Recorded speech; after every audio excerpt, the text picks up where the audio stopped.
Hey guys, it's your girl Multimedia 7, and I'm here to do something different. I'm doing a channeled message today. More of a dream interpretation. Now, the reason behind me doing this dream interpretation is not only to tell a portion of my story, but to also share some insight. From the age of 6, of what I can remember, I was already ordained to be, I am a prophetess. It is not, it has just been of recent that I have moved my title, which I was given, and reclaimed myself as a high priest.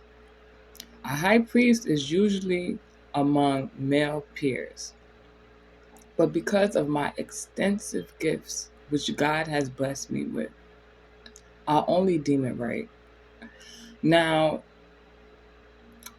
from the age of 6, of what I can remember, I have showcased many ability and skills, which my family did take notice of from a very young age. So from the age of 6, I have been around, been taught by the most extinguished, the most brilliant prophets, priests, prophetess. I have not stayed at one church. I've always had to relocate, and though even as a child I found that silly, and I've actually told my family that it's a very silly thing to do, because why do you keep relocating to different churches? I feel as though once you find the congregation in which you feel comfortable and you are receiving the most intimate and, I wouldn't say welcoming, but you go to the best of the best, then why are you going to the next, And I didn't understand it. But I am grateful for my experience and my experiences with going to these different churches. You know why? Because these experiences have allowed me to not only gain the concept of how my culture worships, but the culture of others.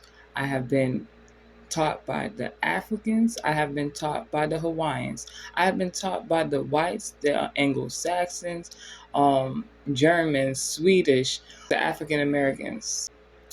I have worshiped in so many different multicultural races that there was so many questions that I had, especially as a child, to then understand my abilities.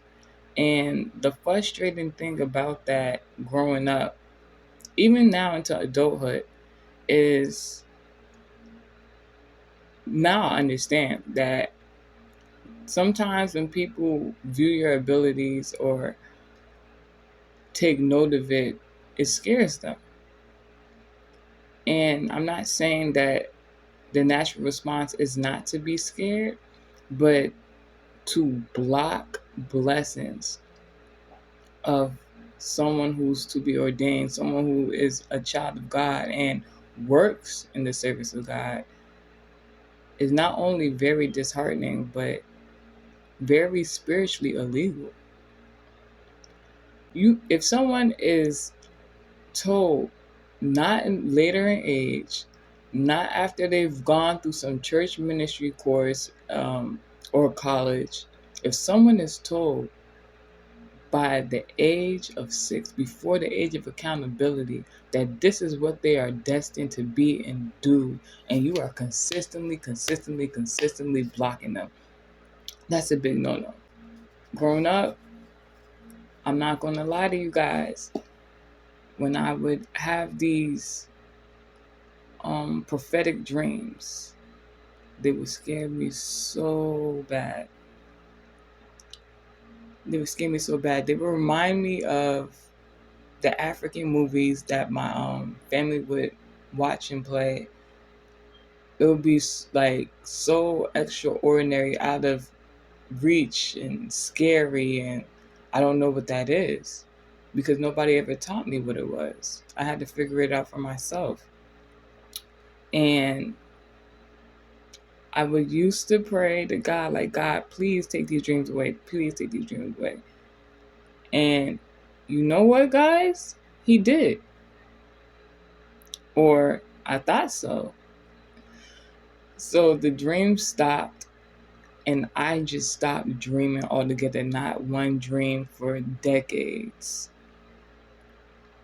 And as I came across people and mere conversation, I found out that that is weird. It is not good to not dream. Because you know why? Dreams are what you're made of. You've heard the expression. So as I'm hearing people and they're telling me, they dream, some people dream every day, some people dream once in a while, whatever, right? I noticed a pattern in specific people that they dream. A lot of people I came in contact with, they dream very vividly. My dreams, because they are prophetic, it felt as though, and it looked as though, it's parts and pieces missing, it's over exaggerated, it's a lot going on. So it scared me as a child. So as I grew and I developed and I honestly came to God and prayed and said, you know what, God, I'm ready. I want to understand what my dreams mean. Can you please bring my dreams back to me? And he did. He brought my dreams back, but it wasn't all together. God works in miraculous ways. I can laugh about it now, but during the process, it was very strenuous, to train your dream life and discernment to bring back the dream life into yourself. Because I've always been a person who has followed all of my goals and dreams. Anything I said that I was going to do in the previous past, and even to today, if I say I'm going to do it, I'm going to do it. I've always been a determined person. So it was like a spiritual test for me. I started to get my dreams back. They were coming at first. I want to say they were coming back bits and pieces, but the main issue was that I would wake up from my dream and I would not remember a thing. The dream could be so vivid and I would be aware in the dream state of what is going on. And I would literally be telling myself in the dream state, you got to remember this. Like, you're going to remember this. You know what happened. You're going to remember this. And as soon as I would wake up, in the blink of an eye, as soon as I would wake up, gone.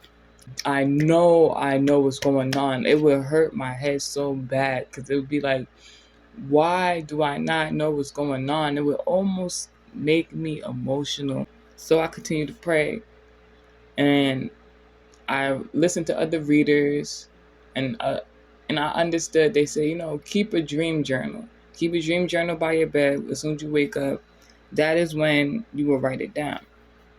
And it got tricky there too. Because when I started doing the dream journal, I would keep a log of my dreams. And it went crazy, guys, when I tell you this. Because I learned that if you keep a dream journal, right? And a lot of the times you're going to be writing I, me, and stuff like that, right? And if you're keeping a log in them and you're not throwing them out after you have received the message from the dream in which you're supposed to understand, and that's something I can talk to you guys on a different day because it's very in-depth.